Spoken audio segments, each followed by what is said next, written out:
زندگی ما را باوری به خدا آباد میکنه. همون نویسنده بزرگی رو هم کلیلی نگفته که اگر خدا باوری اون نباشه زمین همه چی حلال است. گفته اگر هم خدا قدی باوریش نباشه همه چی درست است دنیا دا.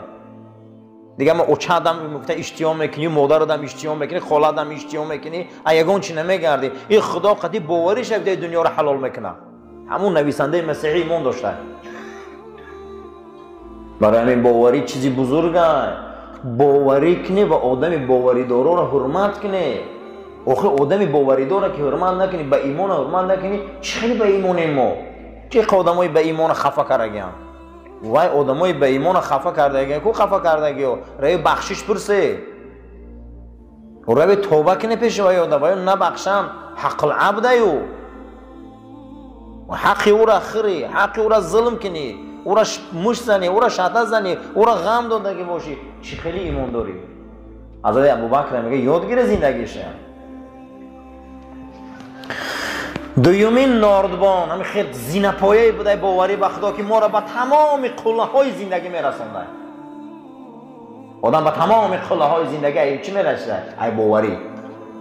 باوری وقتی که سلطان فاتح بسیار عذابش میتیان برای گرفتن قسطنطنیه. شما کنستانتینوپل میدونید که او را کی گرفتگی دست مسیحیان؟ سلطان فاتح. بسیار عذابش میتیان، بسیار غم در این راه بی نهایت رفیقای زور شاید دست میتیان برای فتح قسطنطنیه نمیتونن. بعد دیگه دل مونده میشه و میخوان که سپورک وظیفه رو از همین دولت خلافت گریزه. میخواد دیگه زورش میبینه نمیتونه، میخوان که دیگه سپوره و دور شوه برای که جوان مرد بسیار میموره. این کاری حقیقی رفته است در تاریخش.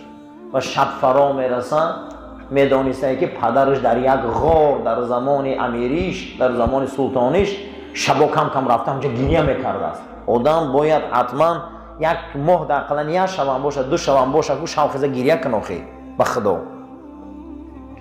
و شب میگه همونجا وقتی که میروه، همونجا که وقتی مقام میگیره، همونجا وقتی که جا به جا میشوه، برادرها گپ نزنید التماس. گپ نزنید التماس گپ نزنید. شما گوش کنید آخه همین قوره نمیدونید. گوش کنید آخه یک چیزا. بس سلطان فاتح میگه شب میگه وقتی که همون غاری که پدرش گریه میکرده همونجا میروه. شب میدروه گریه میکنه که پروردگارو من نمیتونم از دست این جانورو خلاص بردم. من این قسطنطنیه رو گرفتن نمیتونم، فکر کردن نمیتونم، هیچی نمونده، هیچ ندارم دیگه، نه قوت دارم، نه نیرو دارم، نه مقصد این دارم اون دارم، همه چیز دستم رفته گریه میکنم. همین گریه کردن میگه که شب میگه از دهن غار یک مرد میبیه میگه روش پوشیده کسی او را نمیشناسه، بالاش میبیه دست به شمشیرش میبره که میگه آرام باش. میگه تو مرا میشناسی؟ میگه ما تو از درین گوهره کلان کردیم به این روز آوردیم. یعنی که همون مخصوص همون پیراش اومده است. میگه فهمیدیم که شب همینجا اومدی اکنون ما قطعی تو وام میخوریم. در 25 سالگیش 25 سال اینا همینا کلان کرده بوده، نمیدونسته که کی مرا به این روز آوردگی است. بعد امروز صحبت میکنه میگه من نمیتونم، دوستام دادم، رفیقام دادم، همه را دادم، میگه در این راه نمیتونم، زورم نمیرسه در این ندارم هیچی دیگه، مدارم نمونده. میگه چی نداری؟ میگه نه. میگه باوری چی؟ چی کلمه میگه شم؟ باوری. میگه باوری نداری؟ همین کلمه میگه دوباره میگه ایزانو با سوی پا میخزانه شد. میگه باوری دارم. میگه باوری که داشته باشی میگه تو غلبه میکنی. آدم چی پیش میبره برادرها؟ باوری به درجه ایشد که دیوالای قسطنطنیه دیگه پیش ارمی فاتحه گرفتن نتونست. روزی شد که دروازه های قسطنطنیه را روی کرده، بیرق اسلام در بالای همون زد. برای همین برادر باوری در کره. یک کلمه باوری. امروز ما چند باوری داریم؟ باوری داریم که به جهنم حقه. همین کرامان کاتبین در باوری داریم که دو ملائکه می نویسن. نه اگر باوری می داشتیم خیلی نمیکردیم. باوری نداریم. باوری نداریم. نیست باوری نداریم. آدمایی که باوری دارن او رو حرمت نمیکنیم. باوری کردن در کره. باوری این دنیا همینه که من باور دارم خدای حقه. من باور دارم که من همیخیل نیروی ملائکه، من باور دارم جهنمه، من باور دارم که شاید برای کارهای خطاگی من فردا من نپرسم. آدم باید باوری کنه. برای همین هیچ مال برادر اعتماد باوری را دست نده. باوری این زمین آباد میکنه. همین اسلامی که اومده همین خشرو مسجد و مدرسه همه این ریشه باوریه. باوری کردن و آدم ساختن، همین بنیاد کردن رفتن. ما باید ناباور نباشیم برادران. یا دیگر احترام کنیم تا اینکه زمین آباد شود. اخلاق اسلامی چند قدر بحث کردیم. یک 3 یا 4 جمعه آخر درباره این بود که دوست داشتن دنیا سرچشمه همه خطاگی ها است. سرچشمه همه بد اخلاقی ها از کجا سر میشده؟ دوست داشتن دنیا. با آمدیم که به دنیا هم نمیشه آخر، به دوست داشتن او هم نمیشه، به کار او هم نمیشه، به حرکت او هم نمیشه. کدام دنیا؟ همون دنیایی که در داخل او آخرت باشه خوب دنیای خوبه. همون دنیایی که در داخل او با چشم آخرت او را نگاه کنیم خیلی دنیای زیبا بوده. این دنیا دنیای رسول اکرمه صلی الله علیه و سلم که ما این دنیا قطعی آخرت نگاه میکنیم. در این دنیا آخرت آباد صاحب میشیم. این خیلی دنیا باشه هیچ گپ نداره. درباره همین بحثا بود. 2 جمعه آخر ما درباره این بود که یکی از سبب‌هایی که دنیا آباد میشوه همینه که آدم باید مرگ یاد کنه. آدم که مرگ که یاد کرد در این دنیا بسیار کارهای بد اخلاقی نمیکنه. دوم یاد آخرت که ما چند قدر آخرت بینی داریم. انا امروز آمدیم یکی از مسئله هایی که دنیای ما رو آباد میکرده، اخلاق اسلامی را به قوت میکرده است، تربیه دینی را به قوت میکرده است، این دنیا رو آباد میکرده است، آخرت خیلی و خیلی برای ما گسترش گلستان میکرده است. این باوری بوده. چی بوده است نامش؟ باوری. اعتماد، باوری به چی؟ به خدا. که ما چند قدر به خدا باوری داریم. خدا باوری چیه؟ باوری خودش چیه؟ که همه ما در این بابت صحبت ها میکنیم. یکی از ریشه های اخلاقی این باوری به خدا بوده است. روایت حدیث بوده است از رسول اکرم صلی الله علیه و سلم که حضرت گفته بوده است باوری به خدا بهای تمام قیمتترین چیزی که در این دنیا برای انسانیت موندگی است، چه او جانش باشه چه او طلا باشه، چیزی که برای انسانیت غال قیمت موندگی است، بهای آن همون گفته این باوری به خدا است. خواهی که در این دنیا به همه چیز صاحب شوی او چی بوده است؟ باوری به خدا.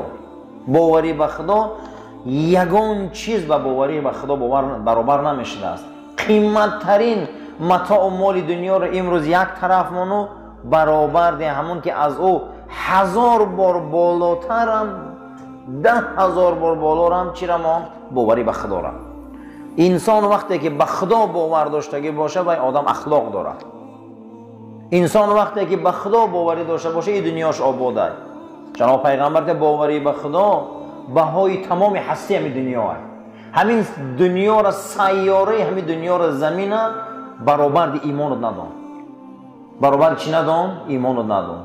وقتی تو باوری به خدا داری ای همین سیاره رو تو قیمتی.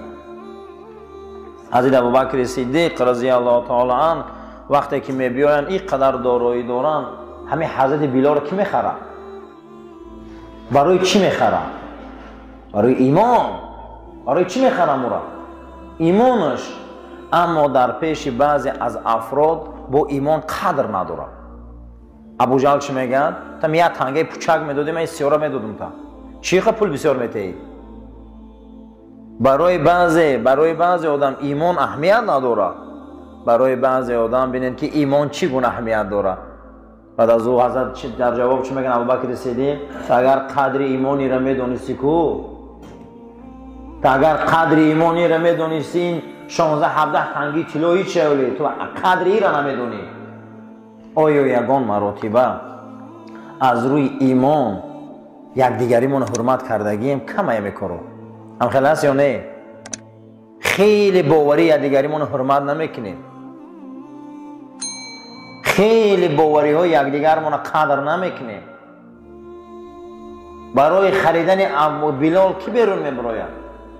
کی میبه خودی مشرکات شرطنامه میبنده؟ کی مشرکات خودی صحبت میکنه؟ ابوبکر صدیق خدای نکنه یا مسلمان در یک بلا گرفتار نشوه، یک نان دادن در میترسیم.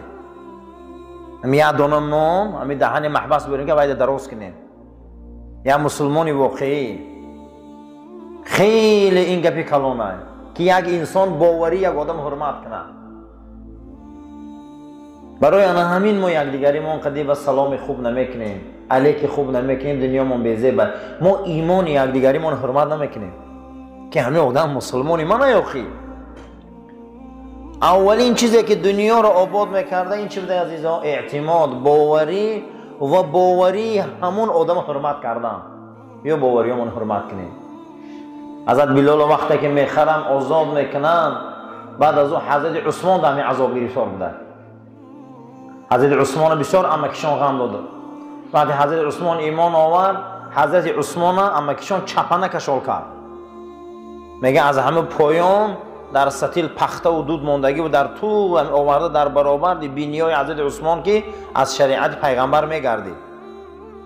همین سیخورا گرم میکرد آورده میگه در پا میاناش میداشت. همین عثمان علیه السلام، عثمان رضی الله تعالی عنه امکیشان که میگردی اینم آمد به پل حضرت ابوبکر خلاص کرد. گو من پل میتین، گو چند قیق خواهی، گو عثمان آزاد کرد. برای انا همین ابوبکر صدیق ابری هست که از آب ابر و باران او ایمانای ما آب خوردگی هست. من شب دیدم صدیق را به خواب، حضرت علامه اقبال میگه من شب میگه ابوبکر صدیق در خوابم دیدم. من شب دیدم صدیق را به خواب، من شب ابوبکر به خواب دیدم. از رخساره و چمنی او میگه گل چیندم. آن امن الناس بر مولای ما، او امام رسول اکرم است. پیغمبر اکرم که نماز خوندگیم 13 نماز خوندم. آن امن الناس بر مولای ما، و حضرت پیغمبر امام شد. او رفیق غار است. او پیغمبر خدا را در گور ماند. او خلیفه رسول اکرم است. برای چی مقام را صاحب شده؟ یکم همینه که بلال غلام آزاد کرده، ایمانی وی حرمت کرده، ایمانی عثمان حرمت کرده، حضرت عمر دعوت کرده، حضرت عثمان خریده آزاد کرده، عبدالرحمن ابن عوف مسلمان کرده، سعد ابن ابی وقاص مسلمان کرده. همون 10 تن از یار بهشتی غیر حضرت علی همشون همه حضرت مسلمان کرده. بیا چی به باوریامون حرمت نمیکنیم؟ اولین چیزی که در اخلاق اسلامی آمده اخلاق اسلامی را بلند میکرده، این زمین بهشت میکرده برای فرد مسلمان کسی باوری داره به خدای حق و آدمای باوری داره حرمت میکنه. برای ما نمازخوان در کاره یا نه؟ چه وقت میتی نمازخوان خی باشم؟ برای ما روزگیر در کاره یا نه؟ چه وقت همش میتی؟ برای چی نمازخوان غم میتی؟ برای چی روزگیر غم میتی؟ برای چه قدر نمیکنی ایمانایی او را؟ همین برای ما کسی خدا و پیغمبر ما شناس خوبه یا نه؟ چی با قدرش نمیکنی؟ چون دلمان نمیسوزه برای همون؟ ایره میگن اعتماد. پیغمبر خدا گفته اگه تمامی زمین اگر بهات ینکو یگان تا این بهاش به عقیده درست نمیشه و قسم به خدا پیش عقیده درست هیچ نمیگیره. تمام همین زمین یک طرف پر توی ایمانی به خدا و رسول ای بالا دانه. کسی که با ایره دانه ایرم از او بالا دانه. رسول اکرم صلی الله علیه و سلم حدیث دوام دادن که باوری به خدا بهای تمام همین زمین قدی تمام همین داراییش است. دویم گفته این زینه پایه هست که شما به تمام بلندی میرسه. این چی بده؟ سلام زینه پایه بده که به تمام بلندی میرسی. ایمانی به خدا تو را به عرش میرسونه. ایمانی به خدا پیغمبر شب معراج میروان ایمانی به خدا را بینه که بلال صداهای کلوچ در بهشت میفهمه. میگه یا خش خش قفام قدم میزنه، میگه رنگ قدم زنی های بلال وقتی که میبیام میگه بلال شب معراج صدای کالوچات در بهشت دیدم.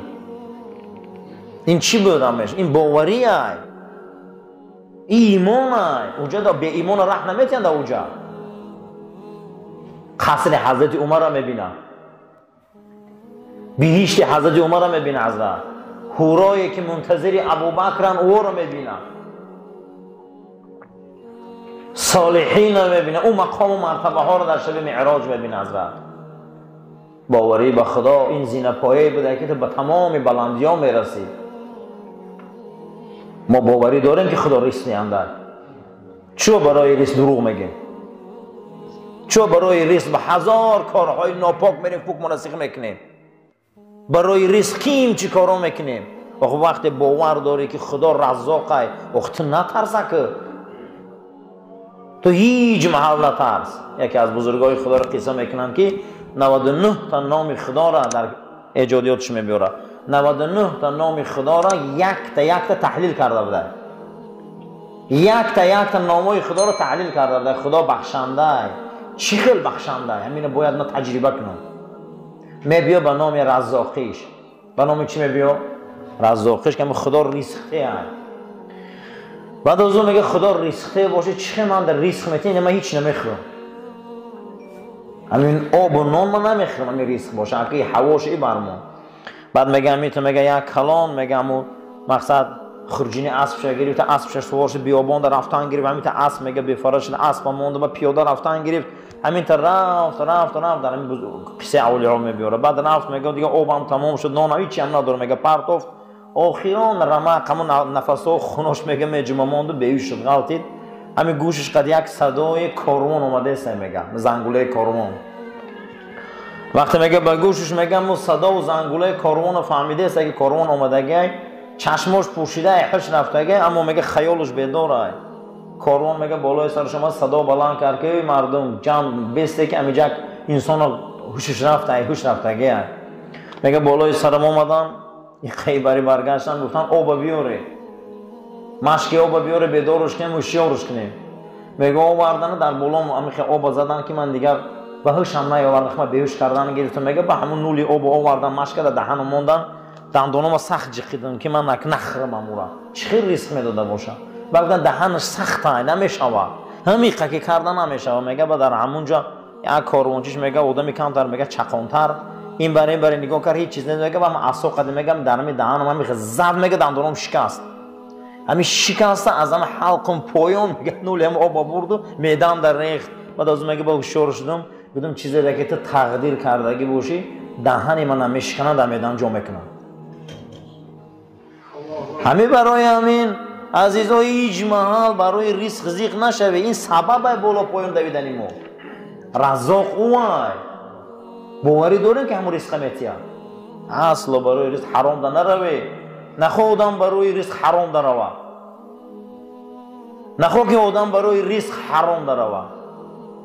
نخواه که آدم برای ریسک همین روز برادرش خفه کنه. رنگی تورتنک بوری در 10 جا تورتنیده. لیکن در 10 تورتنک 10 جا تور میتنه، در یک هفته یک تشت پشه میزنه. اینا هم خیلی هم 10 جا دست و پا داره، اینجاش میدوه اینجاش میدوه اینجاش. لیکن نمیدونه که تقدیر شده رو میخوره، نمیدونه که همون تقدیر شده رو میخوره. با ماینا با همون ریسک حرام ده پگه جوابه، با ریسک شبهه ده جوابه، او ریسک پلیده که خورده با جوابه.